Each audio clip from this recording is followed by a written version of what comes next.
I noticed that there are quite a few posts about the deep web here, and I find a lot of the stories doubtful.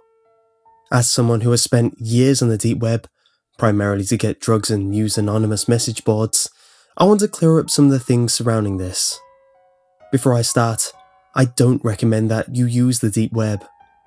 Even if you find some sites that work, most of the more well-known ones are either inactive or shut down, I don't recommend getting too deep into it. You'll get addicted to using the deep web if you keep using it, because the deeper you get, the more you know. The more you know, the more you want to know, so on and so on. I would like to say that the deep web consists of a lot of criminals, and you should not mess with criminals, so watch your step. Think about the deep web as a chasm full of water.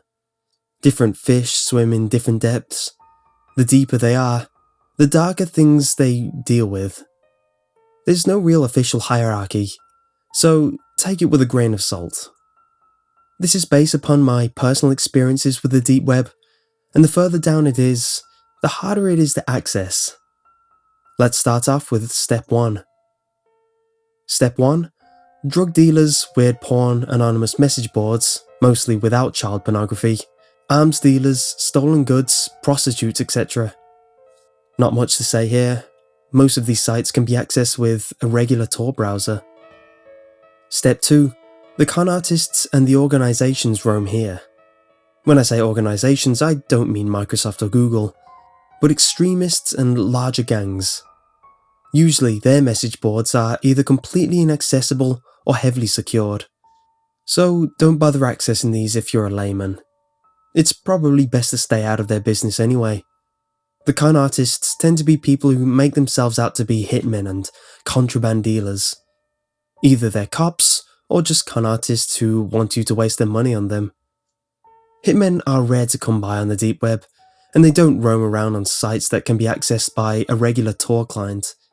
Trust me, I've done my research. Step 3. Light kiddie porn message boards and gore sites. Now this is where you should definitely just get lost. Don't go there.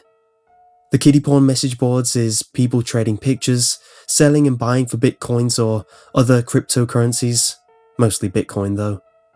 From what I saw, it was less abuse and mostly just naked children.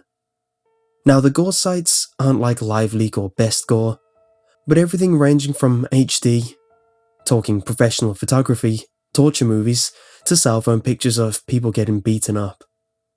It might not sound bad, but it contains very twisted stuff. There's a category of gore dedicated to skull raping alive humans. This is where they drill into the victim's skull and then screw their brains out until the person dies. When people go missing, they might end up here, I imagine. It's mostly brown and Hispanic people doing it. Seems to be a low abundance of white people on the site. I imagine that the ones that are there are unlucky tourists. Now, if you figured out how to get here, I have one piece of advice. Avoid posting anything unless you really know what you're doing. People on gore boards are ruthless, and you really don't want to mess around there. Watching is fine, but be quiet. Step 4 is the hacking boards, passworded boards, and hardcore child pornography. Illegal services like legit hitmen also roam here. So this is where you are very careful. Hacking boards are usually pretty locked, but the more open ones tend to discuss how to create effective malware and good hacking software.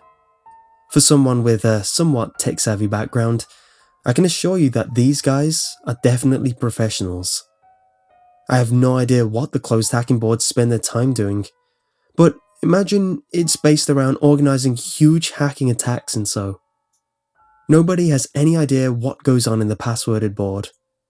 It is theorized that they are child pornography forums, or that they are boards linked to open boards. Hardcore child pornography is pretty self-explanatory.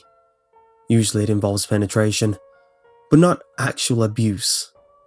The adults in the videos seem to love their children more than they hate them. It's kind of like a Pornhub for pedophiles. I don't really condone that stuff, but with the amount of stuff I've seen on the deep web, I'm starting not to care. Hitmen are very obscure and very strict, so if you want to place a hit on someone, you do it exactly like you tell them to, and if you don't, they won't do it. Step 5 is the place that really takes the cake. It's nearly impossible to access for a layman, and I won't tell you how to do it. It doesn't use onion addresses. All I'll say is that if people say they've been there apparently, don't trust that they're just regular people. There are streaming sites, similar to Twitch.tv, however much laggier and has way simpler layouts, dedicated to abusing people and animals in strange ways. Most of the rooms I've been in have been relatively cheap. You pay $50 to $100, about 0.1 to zero point 0.2 bitcoins, to have people tortured your way. The layout is pretty easy to navigate. You click on a stream and you can pay to have it done. There's a 2-minute stream delay since it obviously goes through a lot of security to avoid getting busted. Like regular streaming sites, there are also popular streamers. These guys cost a whole lot more, but they use higher quality gear and do more specific tasks. For example, there was a kid, around age 5 I'd say, who got his eyeballs cauterized with a blowtorch for $2,000, or 5 bitcoins. Usually it isn't this expensive, but children don't grow on trees, so the streamers have to charge more for permanent damage. It works this way because if one person pays, let's say 4 bitcoins for having a child's foot cut off, the next person who happens to have a foot fetish can't have his needs met in the same way. There's a website called Paul's Pressure Tank. The actual URL is different, so don't bother trying. Whose name I will not mention due to safety reasons, has created a pressure tank from scratch.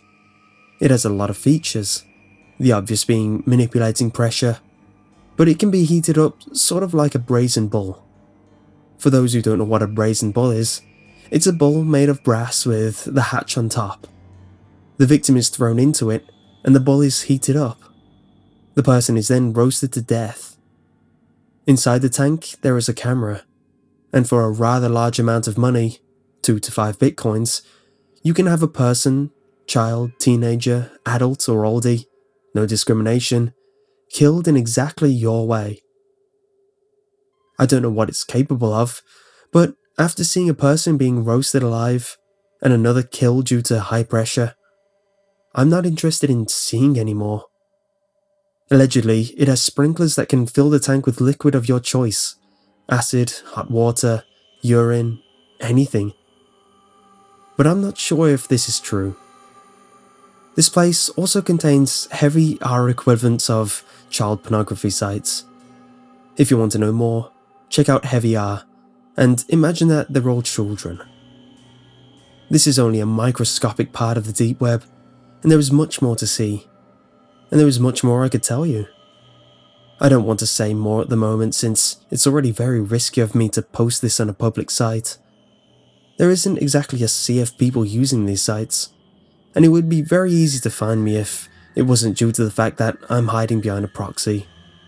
So I will just leave this here, and I hope I cleared some things up.